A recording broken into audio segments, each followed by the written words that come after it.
Ya Nabi salam alaika, Ya Rasul salam alaika, Ya Habib salam alaika, salawatullah alaika. Ya Nabi salam alaika, Ya Rasul salam alaika, Ya Habib salam alaika, salawatullah alaika. Ya Rasul kau bawa cahaya menyinari. Bismillahirrahmanirrahim. Assalamualaikum warahmatullahi wabarakatuh dan selamat sejahtera. Alhamdulillahirabbil alamin wassalatu wassalamu ala asyrafil anbiya'i wal mursalin wa ala alihi washabihi ajmain. Alhamdulillah, bersyukur kita kepada Allah Subhanahu wa taala kerana masih diberikan keizinan untuk bersama-sama secara atas talian dalam majlis sambutan Maulidur Rasul peringkat Sekolah Kebangsaan Peringgi bagi tahun 1443 Hijriah bersamaan dengan 2021 Masihi dengan tema Manhaj Rabbani Ummah Berkualiti. Anak-anak, tuan-tuan dan puan sekalian, sebenarnya tarikh kita melaksanakan ataupun menganjurkan Maulidur Rasul ini mungkin agak sedikit terlewat, namun walau bagaimanapun pihak panitia pendidikan Islam mengambil inisiatif untuk menganjurkan juga sambutan Maulidur Rasul ini bagi kita sama-sama mengenang dan memperingati Rasul kesayangan kita, iaitu Nabi Muhammad sallallahu alaihi wasallam. Nabi Muhammad sallallahu alaihi wasallam merupakan role model yang terunggul kepada kita. Jadi sebagai umat Islam, kita seharusnya sentiasa mengikut sunnah-sunnah Rasulullah sallallahu alaihi wasallam. Banyak tingkah laku baginda yang boleh dijadikan sebagai panduan sepanjang aktiviti harian yang kita laksanakan. Kita juga sebenarnya digalakkan untuk belajar atau mempelajari sirah Nabi Muhammad sallallahu alaihi wasallam agar segala apa yang kita dapat daripada apa yang kita pelajari tentang sirah ini, kita akan lebih berasa dekat dengan Nabi kesayangan kita, iaitu Nabi Muhammad sallallahu alaihi wasallam. Jadi cikgu mengharapkan murid-murid akan mengikuti segala aktiviti yang telah dirancang oleh pihak panitia pendidikan Islam Sekolah Kebangsaan Peringgi ini, agar murid-murid dapat bersama-sama menghayati apa itu sambutan Maulidur Rasul ini.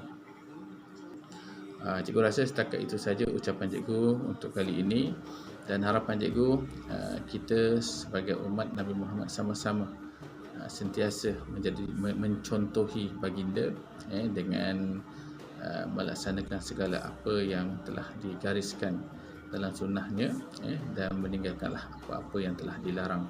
Jadi dari situ saja. Assalamualaikum warahmatullahi wabarakatuh. Terima kasih. Ya Rasul salam alaika, Ya Habib salam alaika. Assalamualaikum warahmatullahi wabarakatuh. A'udzu billahi minasyaitonir rajim. Bismillahirrahmanirrahim. Innal hamdalillah nahmaduhu wa nasta'inuhu wa nastaghfiruh wa na'udzu billahi min shururi anfusina wa min sayyiati a'malina. May yahdihillahu fala mudilla lahu wa may yudlil fala hadiya lahu. Asyhadu an la ilaha illallah wa asyhadu anna Muhammadan abduhu wa rasuluh. Rabbi shrah li sadri wa yassir li amri wahlul 'uqdatam min lisani yafqahu qawli. Qalu subhanaka la 'ilma lana illa ma 'allamtana innaka antal 'alimul hakim. ولا حول ولا قوة إلا بالله العلي العظيم ولا حول ولا قوة إلا بالله العلي العظيم. أما بعد. Yang berusaha Tuan Guru Besar Sekolah Kebangsaan Peringit Encik Nur Azman bin Hussein, barisan guru penolong kanan, rakan guru, anak didik dan seluruh muslimin dan muslimat yang dirahmati Allah Subhanahu wa taala. Bersyukur kita kepada Allah Subhanahu wa taala kerana pada hari yang mulia ini dapat sama-sama kita bertemu bagi membicarakan, bagi memberikan sedikit input berkenaan tentang kelahiran Nabi Muhammad sallallahu alaihi wasallam. Okey, jadi kita sering menyambut saban tahun pada bulan Rabiul Awal, iaitu bulan kelahiran Nabi sallallahu alaihi wasallam. Jadi kalau kita lihat pada sejarah, kita tahulah Nabi telah pun lahir pada 12 Rabiul Awal pada tahun gajah.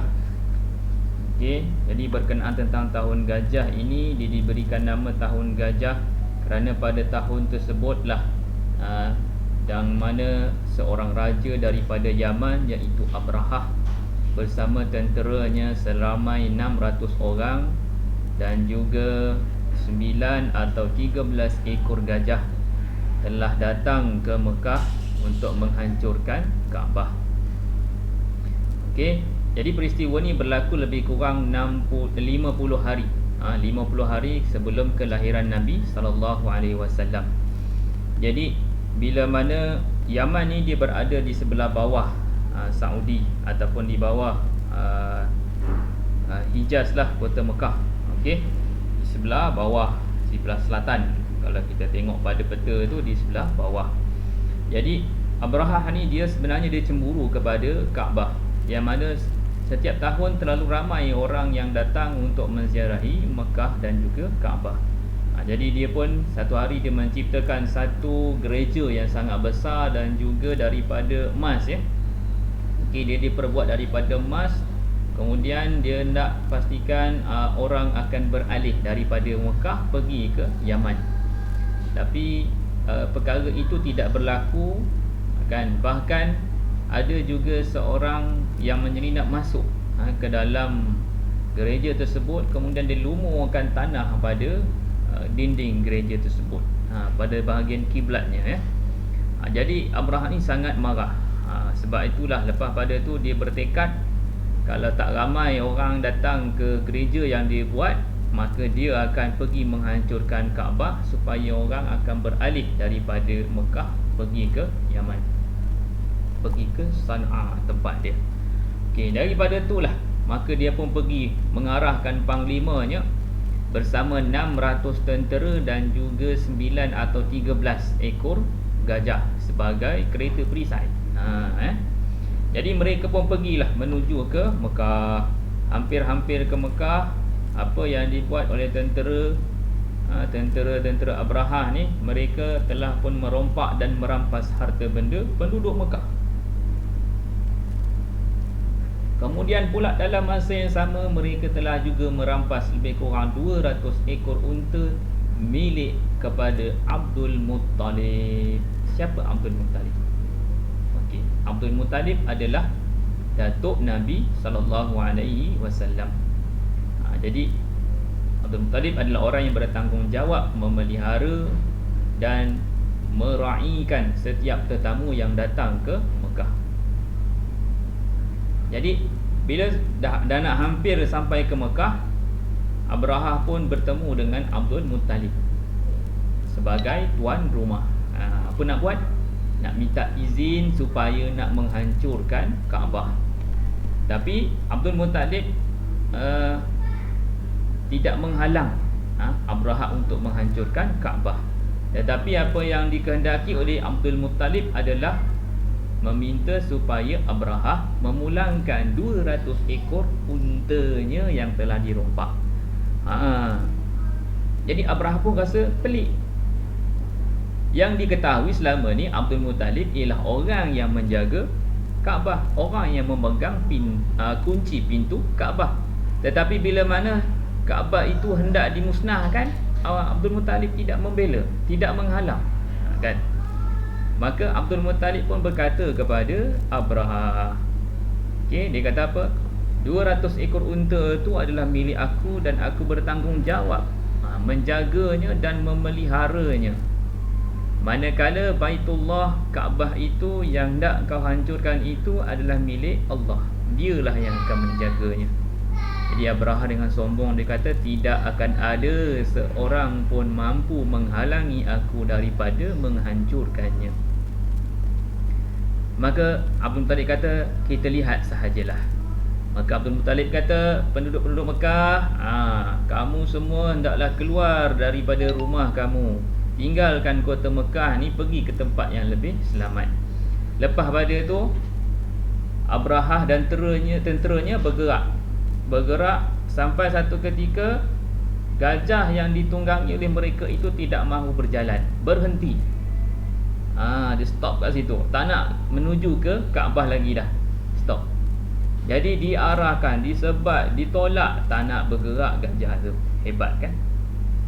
Bila gajah tu disuruh pergi ke kanan, pergi ke kiri, pusing ke belakang, gajah tu cepat dia bangun, cepat dia bergerak.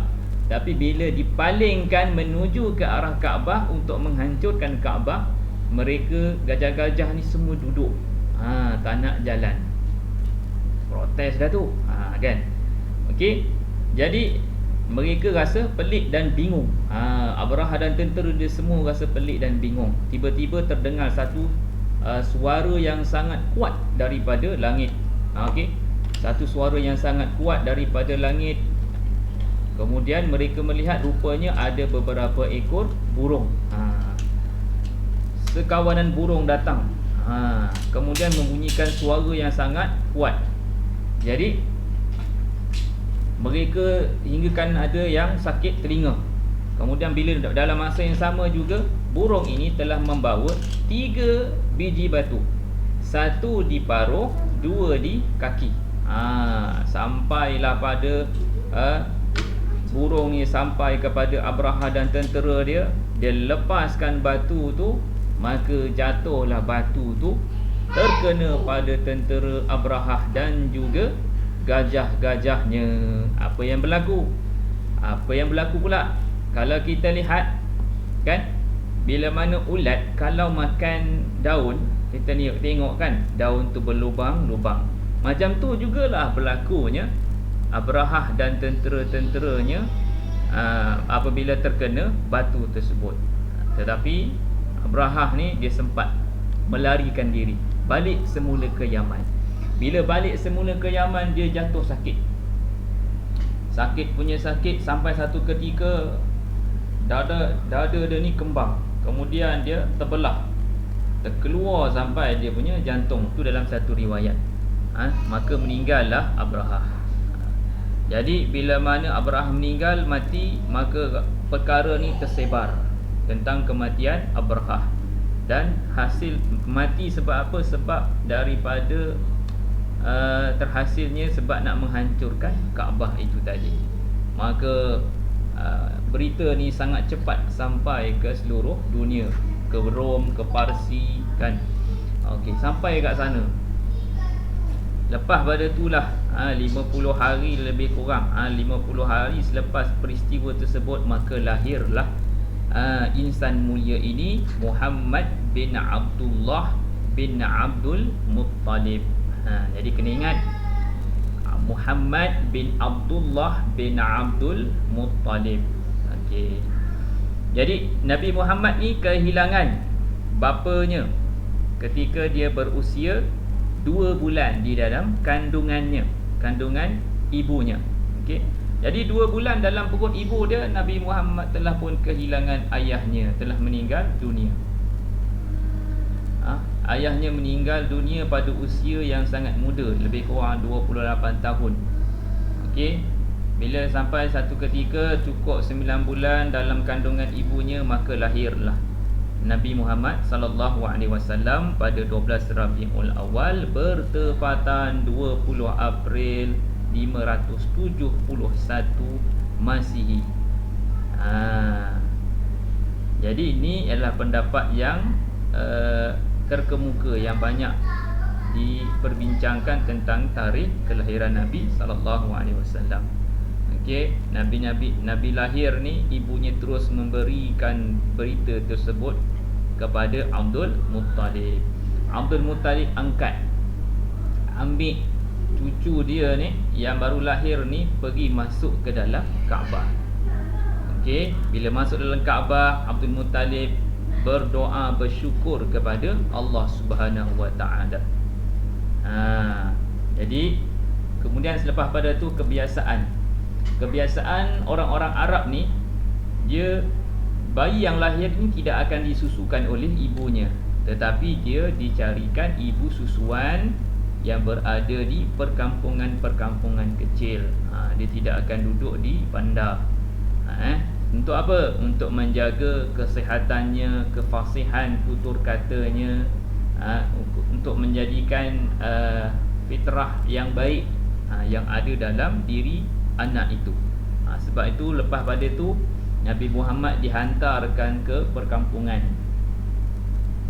Jadi siapa yang bertuah, perempuan yang bertuah untuk menyusukan Nabi Muhammad, tidak lain tidak bukan adalah Halimatus Sa'diyah ataupun Halimah binti Abi Zaid daripada kabilah Bani Sa'ad bin Bakar. Jadi Halimah ni seorang yang sebenarnya asalnya dia seorang yang miskin. Okey, seorang yang miskin. Dalam masa yang sama dia juga ada seorang anak kecil lah yang disusukan. Jadi lepas bila mana dia menyusukan Nabi SAW, dia rasa rezeki dia sangat murah, bertambah-tambah rezeki dia. Okey, haiwan peliharaan dia susunya makin banyak, kemudian haiwan dia sihat, rezeki dia banyaklah. Itu antara dia dapati daripada asbab menyusukan Nabi sallallahu alaihi wasallam. Dan di sini saya suka nak menceritakan tentang akhlak Nabi sallallahu alaihi wasallam. Nabi ni seorang yang suka sangat senyum, kan? Jadi antaranya akhlak Nabi ni, Nabi memang suka senyum. Walau apa keadaan sekalipun dia tetap senyum. Pernah satu ketika bila mana ada seorang sahabat Nabi SAW, dia ni datang lewat mengerjakan solat. Dah solat dah azan, dah iqamat, dia ni datang lewat. Bila dia sampai kat pintu masjid, dia lihat Nabi SAW ni telah mengangkat takbir untuk rukuk. Allahu Akbar. Dia pun apa yang dia buat, dekat pintu tu dia tak angkat takbir kat situ, dia rukuk. Dalam masa yang sama dia bergerak menuju ke saf, pergi ke hadapan. Kan habis solat, dia pun rasa macam tak sedap hati, dia pun jumpa dengan Rasulullah. Dia bagi tahu, tadi saya solat, saya angkat takbir, ketika engkau rukuk tu aku angkat takbir dekat pintu masjid. Maka aku angkat takbir dan aku rukuk dan aku bergerak masuk ke dalam saf. Ditakuti aku tertinggal rakaat tersebut. Maka Nabi tak marah, kan? Nabi tak tengking dan sebagainya. Nabi hanya senyum sebab sahabat ni pandai-pandai saja buat sendiri, kan? Senyum saja, tetapi Nabi dalam perasaan Nabi ni ada rasa sahabat-sahabat ni baru nak belajar tentang Islam. Maka Nabi senyum dan Nabi menyatakan lain kali jangan buat lagi. Maksudnya lepas pada ni tak boleh solat bergerak terlalu banyak. Kan jauh kan daripada pintu masjid, kita bergerak dalam keadaan rukuk tu sampai ke saf. Jadi caranya lah kita jalan saja, lepas tu masuk saf dan kita ikut sahaja kat mana imam tu, keadaan imam. Kalau tak cukup rakaat, kita tambahlah, tak ada masalah. Okey, jadi kat situ. Jadi Nabi senyum. Juga satu riwayat lain, kisah di mana kisah Nabi SAW duduk di rumah. Pada satu ketika Rasulullah ni dia tidak suka menyusahkan orang, kan? Waktu pagi ni Rasulullah balik daripada masjid, Rasulullah rasa lapar. Rasulullah angkat tudung saji dekat dapur, kan? Dia angkat tudung saji, tiba-tiba dia sedar Aisyah datang. Dia pun tutup dan dia terus cakap dekat Aisyah, "Ya Aisyah, hari ni saya puasa." Kan? Terus dia cakap. Bila dia tengok angkat tudung saji kosong, tak ada apa-apa, kan? Jadi dia tutup cepat-cepat tudung saji, dia cakap pada Aisyah, "Ya Aisyah, hari ni saya puasa." Kalau kita pagi-pagi angkat tudung saji, apa yang kita buat? Kalau tak ada makanan, kan? Kita marah. Tak ada makanan apa ke nak dimakan? Kan? Tapi tak, Rasulullah dengan senyum dan dia tak nak isteri dia rasa bersalah. Terus dia menyatakan bahawa hari ni aku puasa, walaupun tadi memang tak langsung tak ada makan apa, kan? Jadi itu menunjukkan bahawa puasa sunat boleh juga diniat selepas daripada terbitnya waktu fajar, kan? Dah balik daripada masjid tu, daripada solat subuh tu mesti dah matahari dah naik, kan? Jadi boleh niat solat untuk puasa sunat. Tak ada masalah. Yang penting jangan ada makan sebelum tu. Syarat dia mesti tak ada makan apa-apa selepas pada waktu subuh, kan? Tapi kalau dah makan dah banyak, dah sarapan, tiba-tiba niat nak puasa sunat tu tak adalah. Okey, jadi itu antara sifat dan juga akhlak Nabi SAW. Antara lain juga Nabi dengan ahli keluarganya, satu ketika ni Aisyah ni diajak dengan isteri Nabi yang lain supaya Aisyah ni seorang yang dia sebenarnya tak berapa pandai masak, kan? Jadi adalah isteri Nabi yang senior sedikit, Hafsah, datang ke rumah Aisyah, kan? Aisyah pada masa tu dia ada buat roti, kan? Buat daripada pagi seharian buat roti, kan? Jadi Hafsah datang masuk, jadi Aisyah pun tawarkanlah makan. Tapi Hafsah kata, "Tak apalah, saya dah kenyang." Kan? "Saya dah kenyang, tak apalah, awak makanlah Aisyah." Kan? Bila ditolak macam tu, Aisyah kata, "Tak, jamah sikit saja." Kan? Lepas tu last kali mereka ni tiba-tiba Aisyah buat apa? Aisyah ambil tepung tu tadi baling kena ke muka Hafsah, kan? Maka Hafsah pun mengadu pada Nabi SAW, kan? Apa yang Nabi buat? Nabi hanya senyum dan Nabi kata, baling pula dekat ke Aisyah. Maka Hafsah pun ambil tepung tu baling kepada Aisyah, kan? Baling pada Aisyah, dah macam tepung koma kena, kan? Jadi mereka berdua ni saling baling-membaling dekat dalam rumah. Baling apa? Baling tepung. Tiba-tiba kedengaran suara daripada luar, "Assalamualaikum." Mereka kenal suara tu. Suara tu adalah suara daripada Sayyidina Umar. Jadi Umar ni dia tahu Umar seorang yang garang. Maka kedua isteri Nabi ni pun berlari masuk ke dalam bilik. Maka Rasulullah bangun, buka pintu dan mempersilakan Umar untuk masuk, kan? Jadi Umar ni bila masuk dalam situasi Nabi melihat rumahnya dah berselerak lah dengan tepung, kan? Apa pula Nabi buat ni? Maka Umar tak ada cakap apa-apa, tak ada komen apa-apa, dia cuma like je, kan? Jadi like je, tak ada komen apa-apa. Nanti kan jadi susah, kan? Maka bila Umar duduk, Rasulullah tersenyum sendiri. Bila Rasulullah tersenyum ni, Umar pun tanya, "Kenapa kau tersenyum?" Rasulullah pun cerita, "Tadi dua orang ni, isteri aku dia bermain-main. Maka bila mereka dengar kamu datang, maka mereka menyuruhlah masuk ke dalam bilik." Maka Umar pun kata, "Wahai isteri Rasulullah, kenapa kau takutkan Umar? Sedangkan Nabi itu adalah orang yang perlu kau takuti." Kan? Jadi tiba-tiba Aisyah pun isteri Nabi pun menjawab, "Ya Umar, kau seorang yang garang dan juga bengis, tetapi Rasulullah itu seorang yang penyayang, dan lembut hatinya, kan, barulah pada zaman Nabi pun isteri Nabi dah pandai buat pick up line. Okey. Jadi itu antara kisah menunjukkan bahawa akhlak Nabi SAW berhadapan dengan isterinya, kan. Kalau ikutkan mesti marah, kan. Buat apa main-main tepung dalam rumah, kan. Isteri Nabi main tepung dalam rumah, kan. Dan tepung tu sepatutnya boleh digunakan untuk buat kuih, tapi boleh dibuat macam tu mainan, dah dibazirkan. Tetapi Nabi tidak menghalang, Nabi menyuruh lagi. Tu antaranya. Sebab tepung ni boleh dikumpulkan, ianya boleh dipisahkan kalau ada kotoran dan sebagainya, kan. Boleh diayak dan boleh digunakan semula. Jadi tak ada masalah. Okey. Antara akhlak Nabi SAW yang lain juga adalah okey, Nabi ni selain daripada baik kepada ahli keluarganya, Nabi juga baik kepada orang yang bukan Islam.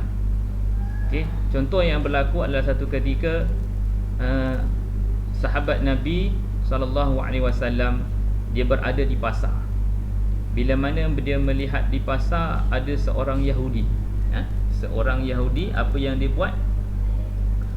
Seorang Yahudi ni dia kata Nabi Musa adalah seorang Nabi yang paling baik, kan. Maka bila sahabat ni dengar Yahudi tu menyatakan macam tu, dia pun katakan, dia pun tanya semula, apa yang kau cakap tadi? Jadi Yahudi ni kata, aku menyatakan bahawa Nabi Musa itu adalah Nabi yang paling baik di sisi Allah Subhanahu Wa Taala, kan. Maka sahabat Nabi itu pukul ataupun tumbuk Yahudi itu.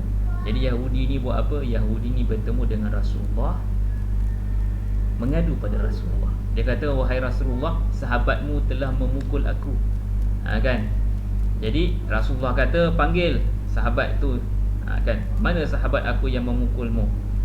Maka Yahudi ni pergi panggil, cari, dia ni. Maka Rasulullah pun tanya, kenapa kau memukulnya? Aku memukul dia kerana dia telah menyatakan bahawa Nabi Musa itu adalah Nabi yang paling baik. Jadi sahabat ni dia seorang yang kasih dan cinta pada Nabi, dan dia menganggap Nabi ni ialah Nabi Muhammad ini adalah Nabi yang paling baik di antara Nabi-Nabi Allah, kan. Maka Rasulullah menyatakan sebenarnya tidak ada perbezaan di antara Nabi-Nabi, kerana Nabi-Nabi Allah yang lain tu juga ada kebaikannya yang tersendiri, ada kelebihan yang diberikan oleh Allah Subhanahu Wa Taala yang tersendiri. Sebenarnya aku melihat satu ketika bila mana hari kiamat ini berlaku, Nabi kata, aku ialah orang yang pertama sekali yang akan dibangkitkan di akhirat nanti. Tetapi bila mana aku melihat aku telah dibangkitkan pada hari kiamat itu, bila mana aku berjalan, aku berjumpa dengan Nabi Musa. Rupanya Nabi Musa ialah orang yang lebih awal daripada aku dibangkitkan. Kerana apa? Kerana untuk mencari ataupun memastikan umatnya, kan. Jadi bila melihat keadaan itu, Nabi Musa sebenarnya adalah lebih mulia daripada aku. Jadi tidak perlulah engkau menyatakan memarahi si Yahudi ini, kerana dia juga mempercayai Nabi yang sama yang diutuskan oleh Allah Subhanahu Wa Taala. Seterusnya kalau kita lihat berkenaan tentang satu ketika akhlak Nabi macam mana kepada menantunya. Okey, seorang menantu Nabi SAW yang mana dia telah berkahwin dengan anak Rasulullah SAW, iaitu Zainab, kan. Nabi SAW ni dia apa? Dia satu ketika dia berkahwin dengan Siti Khadijah. Khadijah ni dia ada seorang anak angkat, yang mana anak angkat ni memang daripada kecil tu dia duduk dengan Khadijah. Kemudian pula anak angkat dia ni seorang yang bukan calang-calang orang je, seorang businessman yang berjaya, kemudian seorang yang tampan, kacak kan. Itu sebelumnya Nabi dilantik menjadi Rasul, kan? Bila mana kemudian pula anak angkat Khadijah ni seorang businessman yang berjaya. Okey, nak tahu nak berjaya macam mana? Dia punya perniagaan pergi ke Syam, pergi ke Yaman setiap tahun, pergi dan balik. Hari musim sejuk pergi, musim panas pergi. Orang lain pergi berniaga ke Syam akan pergi pada musim panas, orang tak pergi pada musim sejuk. Sebab apa? Kalau pergi ke Syam pada musim sejuk, di sana terlalu sejuk. Jadi sebab tu orang-orang yang nak pergi berniaga ke Syam hanya pergi pada musim panas. Jadi beratus-ratus ekor unta pergi ke Syam. Jadi dia seorang peniaga yang sangat berjaya. Sampai satu ketika bila mana anak Rasulullah telah pun dewasa, Zainab telah dewasa, maka dia berkenan, anak angkat Khadijah ni tadi berkenan kepada Zainab, maka berkahwinlah, jadilah menantu kepada Rasulullah. Tapi dia belum lagi memeluk Islam. Jadi dia menantu Rasulullah ni belum memeluk Islam, kan? Bila mana Nabi telah pun dilantik menjadi Nabi pada ketika itu, kemudian sama juga menantu Nabi ni tidak mahu memeluk Islam. Sehingga kan orang-orang kafir Quraisy bertanyakan pada menantu Nabi ni, kenapa kau masih lagi bersama dengan duduk ataupun masih lagi bersama dengan anak Rasulullah, sedangkan Rasulullah itu adalah orang yang mencipta satu agama yang baru, kan? Tapi sebenarnya menantu Rasulullah ni sangat cinta dan sayang kepada Zainab, sebab tu dia tidak mahu melepaskan Zainab. Kemudian satu ketika bila mana Allah Subhanahu Wa Taala memerintahkan supaya Rasulullah berhijrah daripada Mekah ke Madinah, Rasulullah mengajak Zainab untuk menyertai sama, tapi Zainab tak nak ikut, kan? Jadi ini ujian kepada Nabi SAW, mempunyai menantu tidak beriman kepada Allah Subhanahu Wa Taala. Kemudian ada anak perempuan tidak mahu ikut untuk berhijrah bersama Nabi. Kemudian pula Zainab tinggal bersama dengan suaminya di Mekah. Rasulullah berhijrah ke Madinah. Sampai satu ketika berlakunya peperangan Khandaq. Dalam peperangan Khandaq ni, menantu Rasulullah, tentera Islam Madinah menang, dan menantu Rasulullah berada dalam tahanan, dalam tebusan, kan? Bila dinyatakan, tentera Islam menyatakan siapa yang kalau nak bebas, hendaklah bayar jizyah, kan?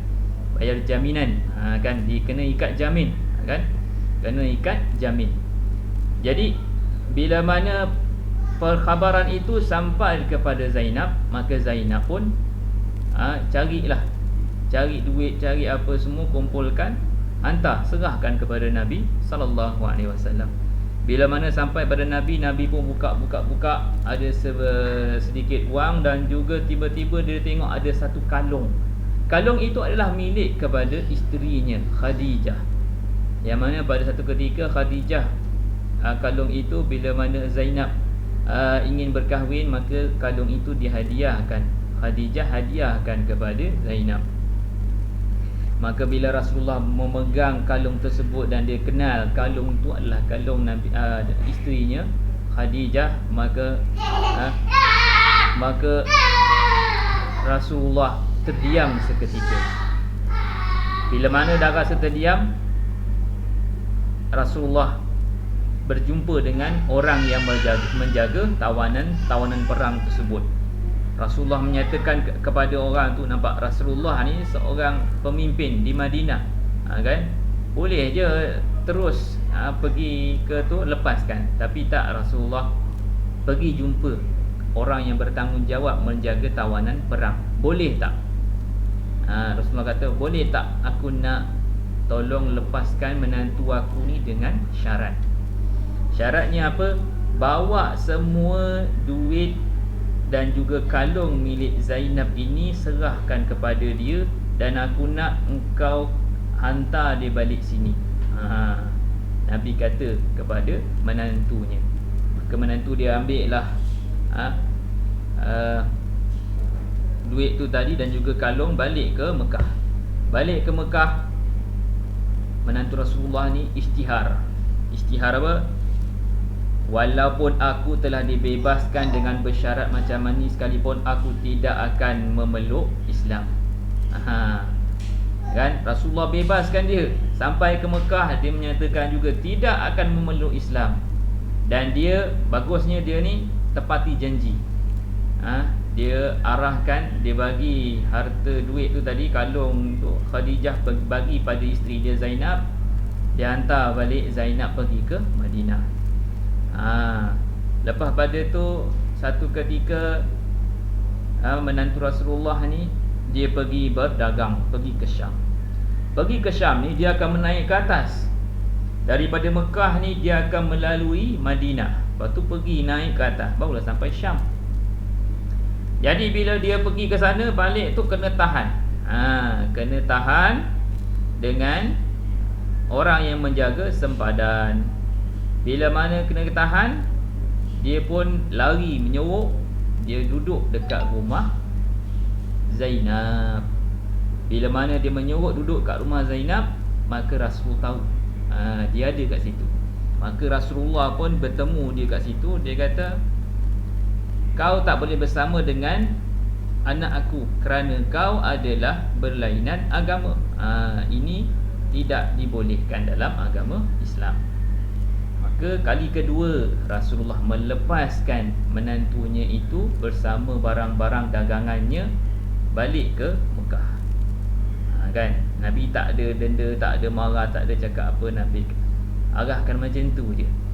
Maka menantu dia ni pun ambil barang-barang dia, pergi ke Mekah. Sampai kat Mekah, dia bagi-bagikan. Siapa yang kirim barang-barang perniagaan mereka, dia bagikan.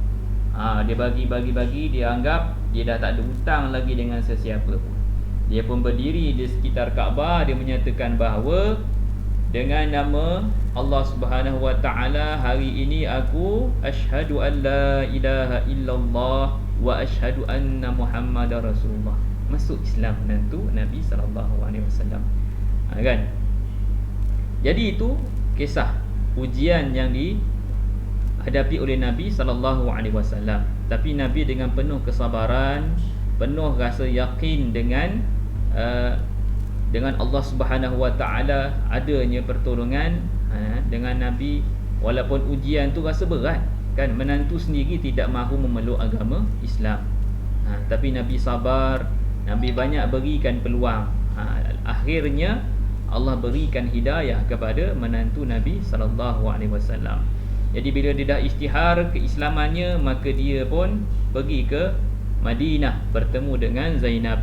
Sampai di kota Madinah, Rasulullah mengalu-alukan kedatangan menantunya itu dengan satu sambutan yang agak luar biasa juga. Jadi itu antara akhlak Nabi SAW berhadapan dengan pelbagai peringkat manusia. Jadi sebab itulah kita sebagai manusia, kita kena ingat yang perlu kita teladani sifat-sifat ataupun akhlak-akhlak yang baik daripada Nabi SAW. Kerana Nabi SAW itu adalah diutuskan oleh Allah Subhanahu Wa Taala adalah untuk menyempurnakan akhlak. Akhlak ni adalah yang utama sekali. Akhlak ni yang menunjukkan supaya orang lain akan melihat ada perbezaan di antara orang lain. Ataupun bila orang lihat akhlak seseorang tu tinggi, dia rasa inilah dia Islam, kan? Kalau kita nak berhujah sekalipun, kita pastikan kita kena dengan berakhlak.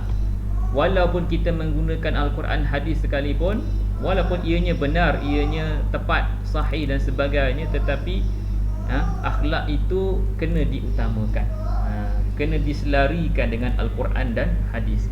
Barulah orang yang menerima nasihat, barulah orang yang